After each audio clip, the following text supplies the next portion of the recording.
Good morning and नमस्कार दोस्तों, स्वागत है आप सभी का आपके अपने YouTube channel GK search engine पर। तो दोस्तों आज है 6 फरवरी और 6 फरवरी से रिलेटेड राजस्थान करंट अफेयर्स के जितने भी इम्पोर्टेंट क्वेश्चन हैं उन सभी को हम इस वीडियो में डिस्कस करने वाले हैं।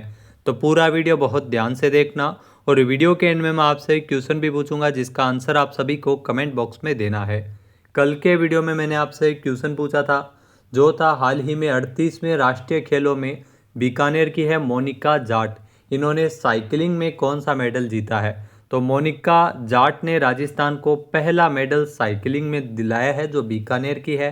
इन्होंने सिल्वर मेडल जीता है, यानी कि ए ऑप्शन यहाँ पर बिल्कुल सही था। जिन दोस्तों ने ए ऑप्शन कमेंट बॉक्स में सही जवाब दिया था उनको हार्दिक शुभकामनाएं। तो 38वें राष्ट्रीय खेलों में शानदार प्रदर्शन करते हुए साइकिलिंग की व्यक्तिगत 30 किलोमीटर टाइम ट्रायल में मोनिका जाट ने सिल्वर मेडल जीता है। 38वें राष्ट्रीय खेल रजत जयंती के वर्ष के दौरान उत्तराखंड के देहरादून में आयोजित किए जा रहे हैं जो कि 28 जनवरी से लेकर 14 फरवरी तक आयोजित होंगे। तो चलिए शुरू करते हैं। पहला क्वेश्चन है, राजस्थान में शिक्षा विभाग द्वारा राष्ट्रीय शिक्षा नीति 2020 के सफल क्रियान्वयन के लिए कौन सा नया अभियान शुरू किया जा रहा है? राजस्थान में शिक्षा विभाग के द्वारा एक नया अभियान शुरू किया जा रहा है जिसका नाम है मुख्यमंत्री शिक्षित राजस्थान अभियान, यानी कि ए ऑप्शन यहाँ पर बिल्कुल सही है। आइए जानते हैं इम्पोर्टेंट फैक्ट्स। तो राजस्थान शिक्षा विभाग के द्वारा जो राष्ट्रीय शिक्षा नीति 2020 के सफल क्रियान्वयन के लिए मुख्यमंत्री शिक्षित राजस्थान अभियान है वो शुरू किया जा रहा है। इसके संबंध में शिक्षा मंत्री मदन दिलावर की अध्यक्षता में शिक्षा संकुल में बैठक आयोजित की गई। इस अभियान का मुख्य उद्देश्य राजस्थान को शिक्षा का मॉडल राज्य बनाना है, राजकीय विद्यालयों में नामांकन बढ़ाना और शिक्षा की गुणवत्ता में सुधार करना। मुख्यमंत्री शिक्षित राजस्थान अभियान का इसके लिए शुभारंभ किया गया है। नेक्स्ट है, हाल ही में किस राज्य में डायबिटीज से पीड़ित बच्चों के इलाज के लिए मधुहारी क्लिनिक खोले जा रहे हैं?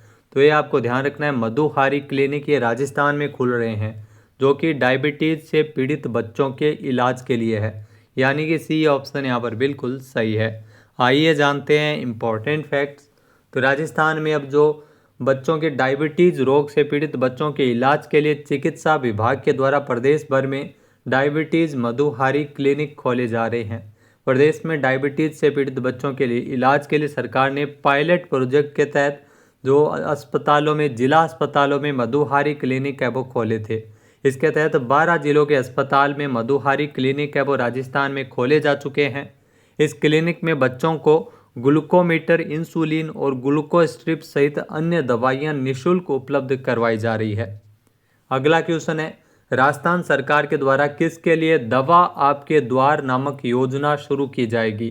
तो राजस्थान सरकार जो दवा आपके द्वार नामक योजना है ये वरिष्ठ नागरिकों के लिए शुरू की जाएगी, यानी कि बी ऑप्शन यहाँ पर बिल्कुल सही है। क्या है योजना, आइए जानते हैं। तो राजस्थान सरकार ने वरिष्ठ नागरिकों को बड़ी राहत देते हुए दवा आपके द्वार एक योजना शुरू करने की तैयारी राजस्थान में की जा रही है। इस योजना के तहत 60 साल से अधिक उम्र के बुजुर्गों को अब मेडिकल स्टोर जाने की ज़रूरत नहीं पड़ेगी क्योंकि सरकार उनकी ज़रूरी दवाइयां उनके घर तक पहुंचाएगी। राज्य में 69 लाख से अधिक वरिष्ठ नागरिक है। इस योजना के तहत जो मरीज के डॉक्टर के परामर्श के बाद में उसकी जानकारी एक पोर्टल या मोबाइल ऐप पर अपलोड कर दी जाएगी। इसके बाद चयनित विक्रेता या डिलीवरी कर्मी दवा तैयार कर मरीज के घर पहुंचाएंगे और दवा डिलीवरी ओटीपी के माध्यम से की जाएगी जिससे पारदर्शिता भी बनी रहे। अगला क्वेश्चन है, राजस्थान के शुभम गोरा को 38वें नेशनल गेम्स में वुशु में कौन सा मेडल जीता है? जी हाँ दोस्तों, जो आप तस्वीर में देख रहे हैं शुभम गोरा, इन्होंने 38वें नेशनल गेम्स में वुशु के अंतर्गत स्वर्ण पदक हासिल किया है, यानी कि ए ऑप्शन यहाँ पर बिल्कुल सही है। 38वें राष्ट्रीय खेलों का आयोजन है वो उत्तराखंड में किया जा रहा है। आइए जानते हैं इम्पोर्टेंट फैक्ट्स। तो उद्योग एवं वाणिज्य विभाग में राजस्थान में कनिष्ठ सहायक के पद पर कार्यरत है शुभम गोरा। इन्होंने 38वें नेशनल गेम्स में वुशु में गोल्ड मेडल जीता है। 38वें राष्ट्रीय खेलों में राजस्थान के लिए खेलते हुए वुशु के 75 किलोग्राम इवेंट में जयपुर के जोटवाड़ा तहसील के गांव धानक्या के निवासी शुभम गोरा इन्होंने स्वर्ण पदक अपने नाम किया है। उत्तराखंड में 28 जनवरी को 38वें राष्ट्रीय खेलों का शुभारंभ हुआ। पीएम मोदी के द्वारा इसका शुभारंभ किया गया था। नेक्स्ट क्वेश्चन है, राजस्थान के किस जिले में स्थित खातीपुरा में वंदे भारत समेत अन्य ट्रेनों की मेंटेनेंस हेतु मेंटेनेंस डिपो बनाया जा रहा है। तो यह मेंटेनेंस डिपो जो खातीपुरा में बन रहा है और खातीपुरा राजस्थान के जयपुर में स्थित है, यानी कि बी ऑप्शन यहाँ पर बिल्कुल सही है। आइए जानते हैं इम्पोर्टेंट फैक्ट्स। तो केंद्रीय बजट में राजस्थान के जो जयपुर के खातीपुरा में बने मेंटेनेंस डिपो को भी बजट आवंटित किया गया है, जिससे इस मेंटेनेंस डिपो के निर्माण को गति मिलेगी और ये इस साल के अंत तक बनकर तैयार हो जाएगा। जहाँ इसके बाद खातीपुरा रेलवे स्टेशन से ही वंदे भारत समेत अन्य ट्रेनों की मेंटेनेंस हो सकेगी। केंद्र सरकार ने इस बार के बजट में राजस्थान को 9,960 करोड़ रुपए का बजट आवंटित किया है रेलवे के लिए। नेक्स्ट है, राजस्थान में 6 करोड़ लोगों की आभा आईडी बनाई गई है। इस हिसाब से राजस्थान देश में कौन से स्थान पर है? जहाँ दोस्तों राजस्थान में तकरीबन 6 करोड़ लोगों की आभा आईडी बनाई गई है, आयुष्मान भारत आईडी बनाई गई है। इसमें राजस्थान का दूसरा स्थान है, यानी कि सी ऑप्शन यहाँ पर बिल्कुल सही है।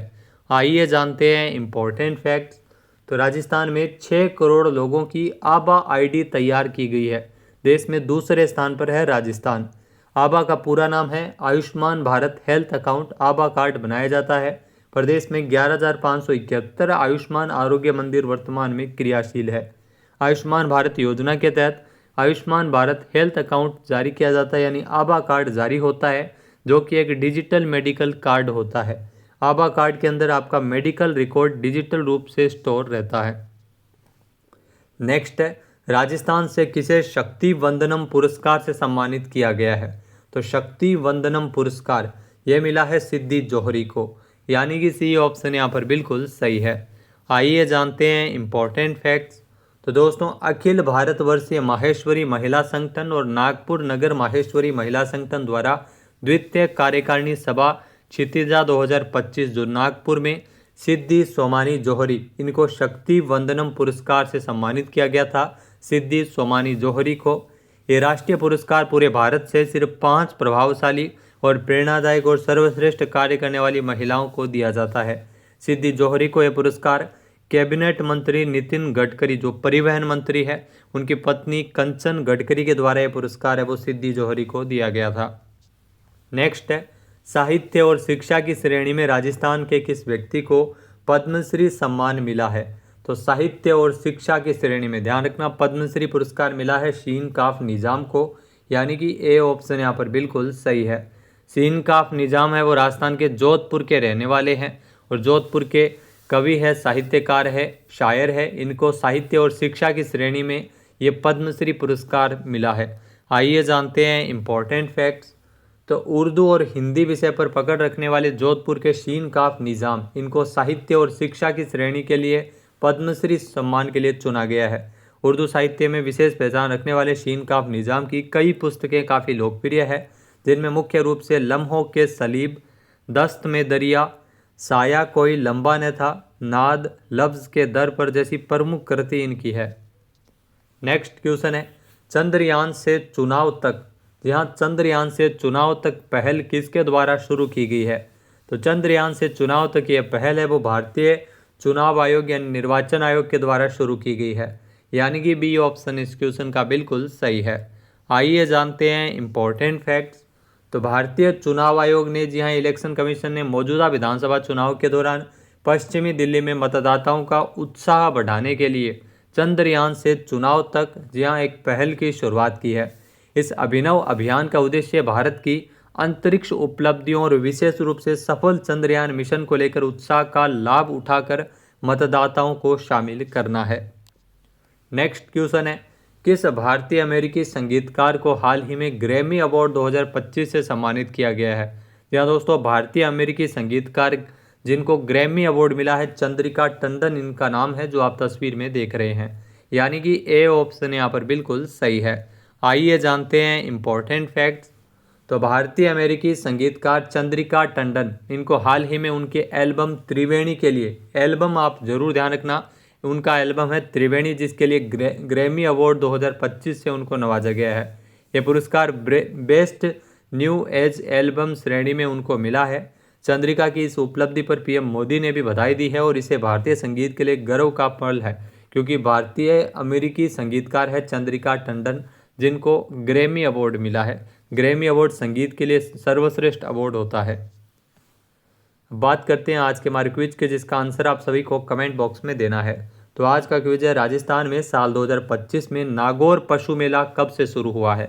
एक बार फिर से सुनिएगा, राजस्थान में साल 2025 के लिए नागौर पशु मेले की शुरुआत कब से हुई है। सही आंसर आपको कमेंट बॉक्स में देना है। और अगर ये वीडियो आपको पसंद आए तो इसे आप लाइक और शेयर करना बिल्कुल न भूलिएगा। चैनल पर नए जुड़े हो, सब्सक्राइब नहीं किया है तो अभी सब्सक्राइब बटन पर क्लिक करें। इस वीडियो की PDF फाइल आप हमारे टेलीग्राम चैनल के माध्यम से डाउनलोड कर सकते हैं। क्वेश्चन आंसर आप वोट करके भी कर सकते हैं। PDF फाइल के लिए टेलीग्राम ज्वाइन करें। साथ ही साथ दोस्तों, आपको राजस्थान करंट अफेयर्स, अगर आपको जनवरी से लेकर दिसंबर तक का राजस्थान करंट अफेयर्स 2025 में अप टू डेट चाहिए तो इसके लिए स्पेशल कोर्स है, जिसका लिंक आपको वीडियो के डिस्क्रिप्शन बॉक्स में मिल जाएगा, जिसमें आपको हर 7वें दिन अपडेटेड PDF मिलती रहेगी। साथ ही साथ इसमें वीकली टेस्ट भी मिलेगा। प्रति माह अपडेट करंट अफेयर्स, जहां अपडेटेड 100 से ज़्यादा क्वेश्चन हर महीने करंट अफेयर्स के, राजस्थान करंट अफेयर्स के अपडेटेड मिलेंगे। साथ ही साथ बजट, आर्थिक समीक्षा, योजना, इन सब से जुड़ी भी PDF आपको, जो नेक्स्ट बजट पेश होगा वो भी PDF आपको इस राजस्थान करंट अफेयर्स जो जनवरी से दिसंबर 2025 के बूस्टर कोर्स में मिलेगा, तो जिसका लिंक आपको वीडियो के डिस्क्रिप्शन बॉक्स में मिल जाएगा, तो जिसे आप ज़रूर ज्वाइन करें। जय हिंद, जय भारत, जय राजस्थान।